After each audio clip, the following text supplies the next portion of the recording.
আমি মিলা। সুপারস্টার শাকিব খানের তুফান সিনেমা 100 কোটির ঘর পার করলো। রায়হান রাফির সঙ্গে কথাই ছিল সুপারস্টার শাকিব খানের। এই সিনেমাটা যদি সারা পৃথিবী জুড়ে ভক্ত দর্শকরা দেখার পর 100 কোটি টাকা আর্ন করে, তাহলে তার 25 কোটি টাকা সুপারস্টার শাকিব খানকে দিতে হবে। শাকিব ভক্তরা দেখিয়ে দিয়েছেন 100 কোটি টাকা আয় করে। রায়হান রাফি এবার খুশি মনেই 25 কোটি টাকা হস্তান্তর করলেন আমাদের সুপারস্টার শাকিব খানকে। শাকিব পরিবারে আনন্দের বন্যা বইছে। ভক্ত দর্শকরা কতটা আনন্দ করছে আপনারা সবাই দেখতে পাচ্ছেন। প্রত্যেকটা হল হাউসফুল।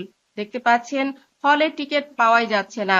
রাতের বেলায়ও দুটো শিফট চালু করা হয়েছে নতুন করে, যা এই বাংলাদেশের ইতিহাসে তো বটেই, পৃথিবীর ইতিহাসে বিরল ঘটনা। সুপারস্টার শাকিব খান অনেক বেশি আনন্দিত। তিনি বলেন, আমার জীবনে এত আনন্দ আসবে আমি কল্পনাও করিনি। একটা সময় ভেবেছিলাম অনেক ভালো কিছু করছি, কিন্তু ভক্তরা আমাকে এতটা ভালোবাসা দেবে এটা আমার চিন্তায়ও ছিল না। সুপারস্টার শাকিব খানের পরিবার থেকে শাকিব খানের মা অনেক বেশি দোয়া করেছেন সুপারস্টার শাকিব খানকে। চিত্রনায়িকা অপু বিশ্বাস বললেন, আমি অনেক বেশি আশাবাদী ছিলাম শাকিবের এই সিনেমাটি নিয়ে, কিন্তু এটা যে এত বক্স অফিস হিট করবে এবং সারা পৃথিবী জুড়ে মাতামাতি শুরু হয়ে যাবে আর ভক্তরা যে এতবার একটা সিনেমা দেখবে এটা আমার কল্পনায়ও ছিল না। অপু বিশ্বাস বললেন, আমার জীবনে অনেক সুপারহিট রয়েছে সুপারস্টার শাকিব খানের সঙ্গে। তুফান সিনেমাটি আমার জীবনে করতে না পারা একটি ব্যর্থতার নাম। নাবিলাকে আমি অনেক বেশি অভিনন্দন জানিয়েছি এই সিনেমাটির জন্য। নাবিলা অনেক বেশি হ্যাপি এই সিনেমাটি করে। আমারও খুব ভালো লেগেছে এই মেয়েটা ভালো অভিনয় করেছে দেখে। ভিউয়ার্স, সুপারস্টার শাকিব খান এই 25 কোটি টাকা দিয়ে এবার জয় এবং বীরের জন্য একটি বিজনেস করবেন, যে বিজনেসটি তাদের দুই ছেলের নামেই থাকবে। অপু বিশ্বাস বলেন, আমি অনেক বেশি আশাবাদী সুপারস্টার শাকিব খানের এই নতুন বিজনেসটি নিয়ে। তিনি অনেক অনেক ভালো ভালো জায়গায় ঘুরেছেন, অনেক এক্সপিরিয়েন্স নিয়েছেন, কিন্তু তার যতগুলো বিজনেস প্রতিষ্ঠান দাঁড় করাবার কথা তার কোনোটাই এখনো তেমন ভাবে দাঁড় করানো হয়নি।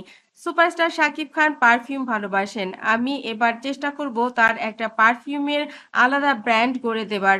আর শাকিব খানও বলেন, অপু আসলে বিজনেস অনেক বেশি ভালো বোঝে। আর তাই তো প্যারিস থেকে যখন আমরা আসছিলাম, প্যারিসের পারফিউম সবচাইতে বেস্ট।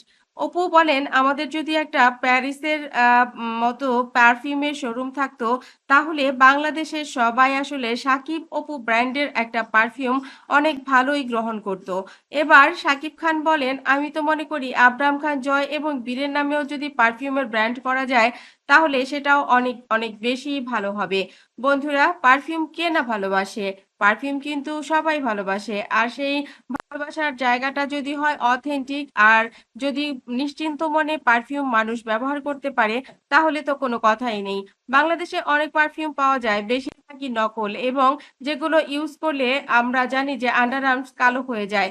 অপু বিশ্বাস বলেন, এই ধরনের পারফিউম ইউজ করা উচিত যেগুলো আপনাদেরকে আরো বেশি সুন্দর রাখবে, সুন্দর ঝরঝরে মন চনমনে মন থাকবে। আমার মনে হয় সেটা যদি করা যায় সেটা আরো বেশি বেটার হবে। চিত্রনায়িকা অপু বিশ্বাসের ভাবনাগুলো আসলেই অনেক সুন্দর। সুপারস্টার শাকিব খান বলেন, এই দায়িত্বটা আমি তোমাকেই দিতে চাই। বন্ধুরা, এই ভিডিওটি ভালো লাগলে লাইক কমেন্ট শেয়ার দিন। পরবর্তী পর্ব পেতে সাবস্ক্রাইব করুন। ধন্যবাদ সবাইকে।